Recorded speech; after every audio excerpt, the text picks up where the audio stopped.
So, Laura, how's your week been? Well, I spent most of my time trying to wean this little boy off his ball obsession. He sure keeps me on my toes.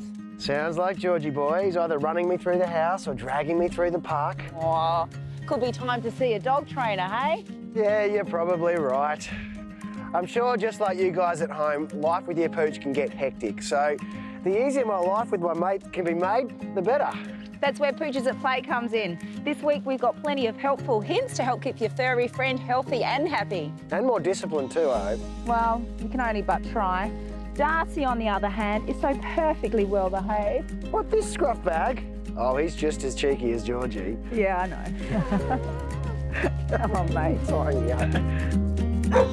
There's nothing more annoying than an overexcited dog dragging us into the dog park, but we don't always have time to stop that by training. So today, Trish, we're going to have a look at some of the tools that can help us modify that behaviour. Absolutely. I think the first thing we need to think about is something that's going to alleviate the pulling. So the first thing to consider is a no-pull harness. Yes. This helps alleviate the dog's pulling capacity by a good 30%.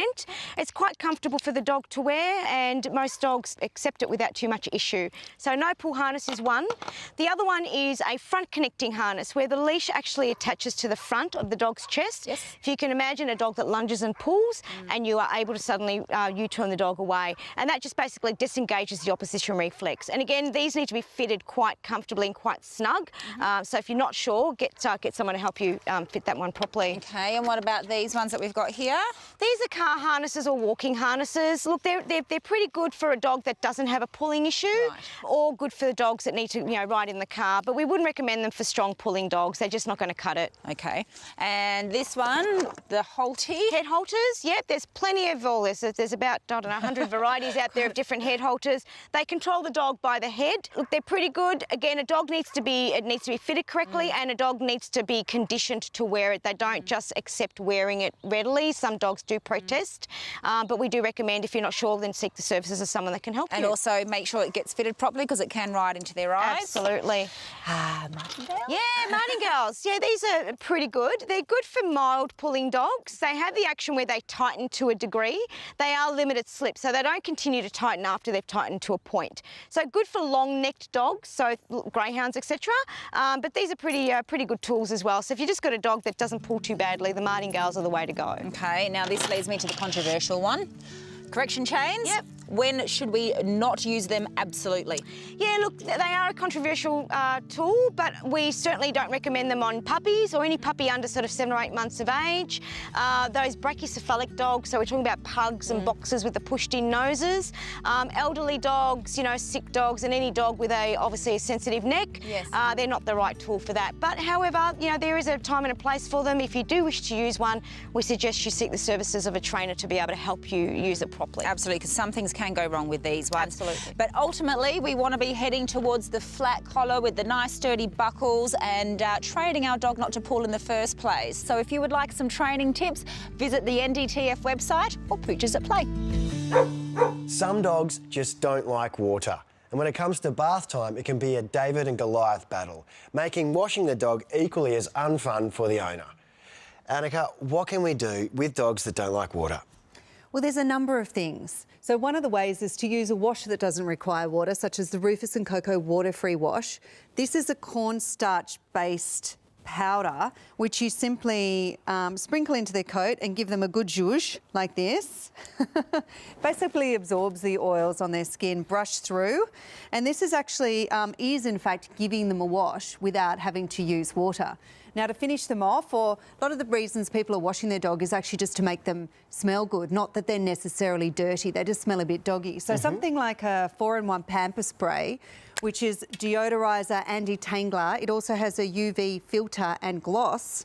It's like a 4-in-1 wonder spray, isn't it? But this is going to leave just a really fantastic smell on your dog. So it means that perhaps you just don't need to wash your dog that week. Right. And last but not least, I mean, cleaning the ears, because when you actually do wash the dog with water, you are actually, even just having the water in their ears actually helps to wash it. So this ear and wound care is a great product to actually just, clean out the ears here. I'll just give them a bit of a zhuzh in here. Dogs like Bo do have these long ears that do get a lot grimier. That's right. Pendulum ears tend to collect more I suppose, more wax and often can smell a little bit stronger. So there you go, with 3 simple steps, Bo is actually washed very well and kept very well groomed without water. So it's wise to combine all these products in one go? Well, you don't have to, but I think that they all do something a little bit differently. I mean, this one's actually removing the oil. This one's actually providing the deodorizer. This is also a great finishing spray because it's removing knots. And of course, this one's great to remove the earwax. I'm a big water baby myself, but I do have some friends who can't stand getting wet. Can we use these products on ourselves? Why not? Fantastic. Not only are the dogs going to be happy, but so are some of my mates.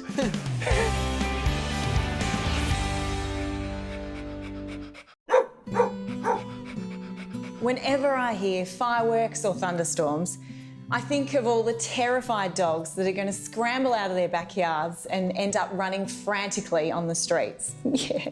Not only is it traumatic to arrive home and find that your beloved pooch is nowhere to be found, but it's even worse to receive a call from an emergency centre finding out that they've been hit by a car and require life-saving surgery. Chris, with road trauma, how many would you see per week?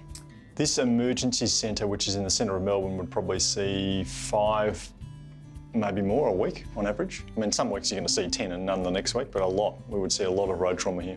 And what are the most common injuries that you see? Limbs. So this is an example of a classic case, fairly big dog that's kind of smashed up. So this is the dog's humerus, the forearm. So it'd be my upper arm there. And that's a complicated break. It's segmental. There's a fracture plane up here and down here, but legs, forelimbs and hind limbs and dislocated hips would be the big category. And what proportion can you save? Like, for example, with this, I mean, guys, look how many pieces this is in. You would think that that would be an amputation for sure, but did you manage to fix that? The irony, yeah, we did. The irony is that almost all of the trauma cases with fractures can be fixed, but not all of them are fixed because of the cost. Chest and abdominal and generalised wounds probably less so, but the majority you can fix, but not all of them. The problem with this sort of thing with road trauma is that the owner is unprepared. They're often mentally in shock and they have to make a quick decision. And in fact, if they procrastinate, the cost increases. So in our hospital here, we like to get these surgeries done within a day or so of the injury and send them home as quick as we can, within reason. There are a number of ways that you can help protect your dog during fireworks or thunderstorms. Always ensure that they feel safe and that they're in a secure part of the house where they can't escape. Turn on the radio or TV to make them feel relaxed and to block out some of those nasty sounds.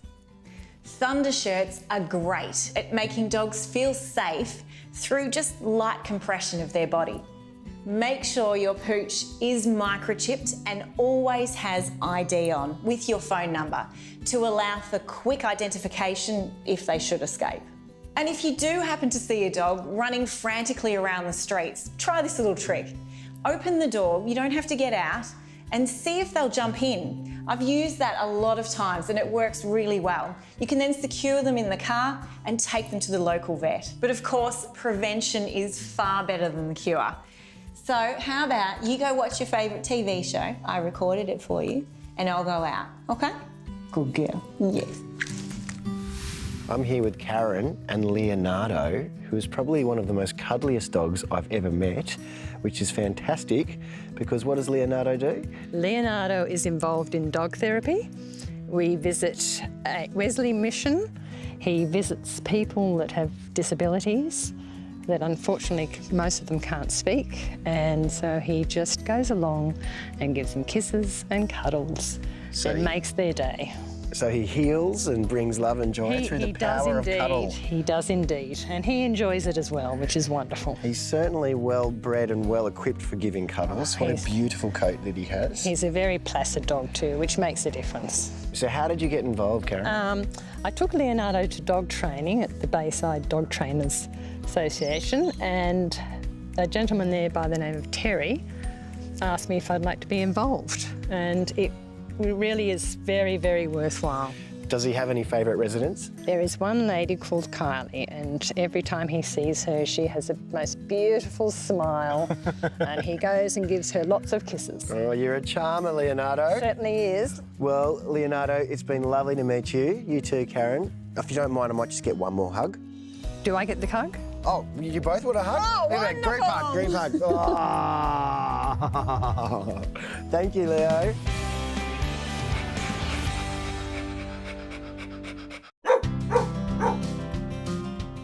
If you have a dog that loves chasing balls, then the PetSafe automatic ball launcher is the perfect way to give your arms a rest and let them play by themselves. It's great for indoor or outdoor use because it has 9 different angles as well as different settings, so it can be used in all sorts of spaces.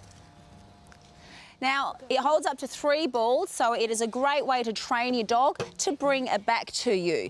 And then you can do a bit of training so that they can learn to put it inside there so that you really can kick back and have a relax. Now, if you have a dog like Darcy, who's a bit ball obsessed, it stops after 15 minutes so that they can't overwork themselves. And also, again, back to Darcy, who tries to cheat the system and take the balls out the front without waiting for them to throw. It actually has safety and motion sensors so that if anything is blocking its way, it will not throw the ball. Is this sort of her exercise for the day? No, we actually go for quite long walks, so this is just part of to keep her entertained. Yeah, great. I mean, exactly. So, you know, the thing to remember, these are not a substitute for exercise. Dogs still need to be walked and have that daily interaction, but also, the big thing to remember is that tennis balls can be a choking hazard. So if your dog is prone to chewing on tennis balls, then always make sure the play is supervised.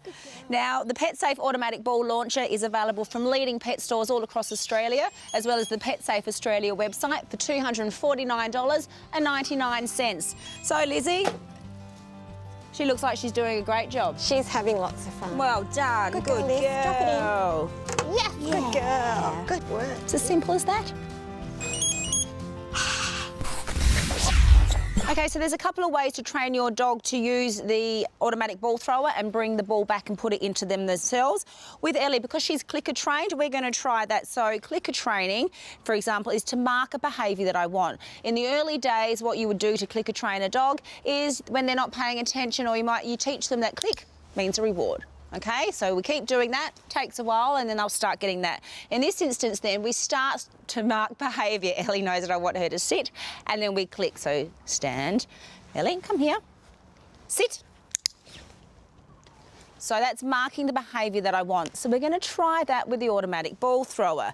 Now, it will take a while. Patience here is king with, with machines like this, but let's give it a go. What I'm going to do is I'm going to mark it when she puts the ball back into the launcher.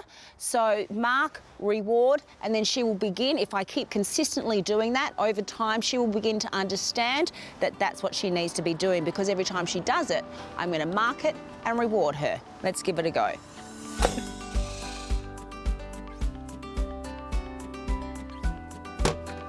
And now she's got it. So, and because the ball's a reward, I don't need to do it again. So that's just one way that you can teach your dog to return the ball into the launcher if you've done a bit of clicker training. Good luck with that one. You can't sit in front of her, Ellie. That's never going to work. Well, sometimes practice makes perfect. That's the way. Oh, she doesn't even need the food.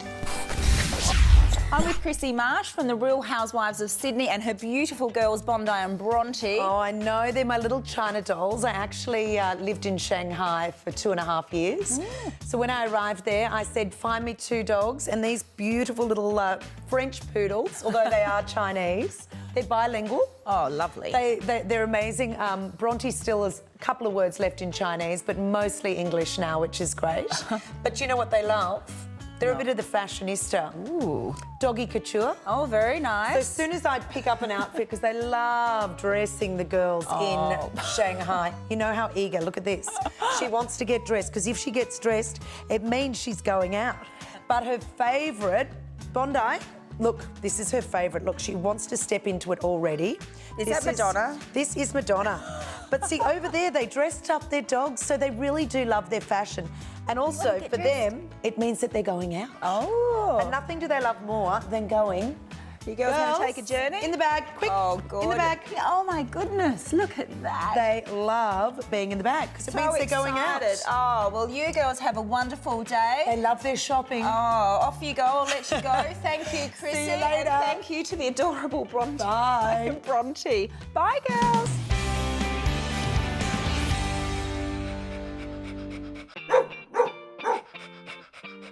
There's nothing better than being able to take our Pooches away with us on holidays. To ensure we get there safely, though, there's a few important things we need to remember before taking the family road trip. You ready to go, Monty? Yeah. Over 5,000 dogs are injured in motor vehicle accidents every year. Nationally, they're not allowed to sit on our laps. They must be away from the driver so they don't distract us. That's hard to do with you. State-specific legislation does apply, so make sure that you are aware of this when travelling interstate. And if you've got a ute, make sure your dog's tethered up or put in a cage so that they can't fall off when you start to move.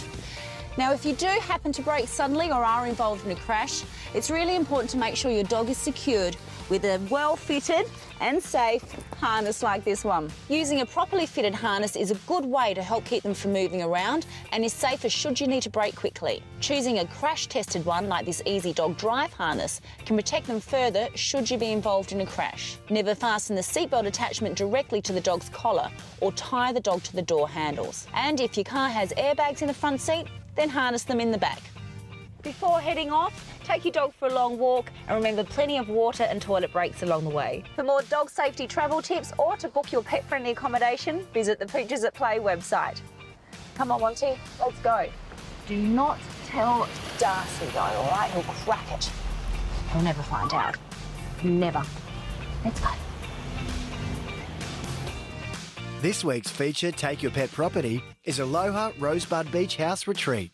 Situated only 90 minutes drive from Melbourne on the Mornington Peninsula, this renovated beach home has everything you need for a wonderful holiday by the sea. The main house has 3 bedrooms and 2 bathrooms and can sleep up to 13. Plus, there's a fully self-contained unit that holds an additional 8 people. So there's plenty of space for big families and groups of friends. Inside, there's a games room, including an LED light-up pool table, AFL foosball, heaps of board games for adults and children. There's also ample parking and great outdoor space for barbecues and entertaining in the sunshine. Next, we have Robe Lifestyle Properties, located in the gorgeous town of Robe, in the southeast of South Australia. These guys offer beautifully styled homes that cater to couples, families, large groups, and especially 4-legged friends. They have a stunning range of properties that are suitable for pets and encourage guests to bring their dogs with them. Let's face it, they deserve a holiday as well. Gorgeous beaches, walking trails, and a fascinating historic township make it the perfect place for both you and your doggy to wander.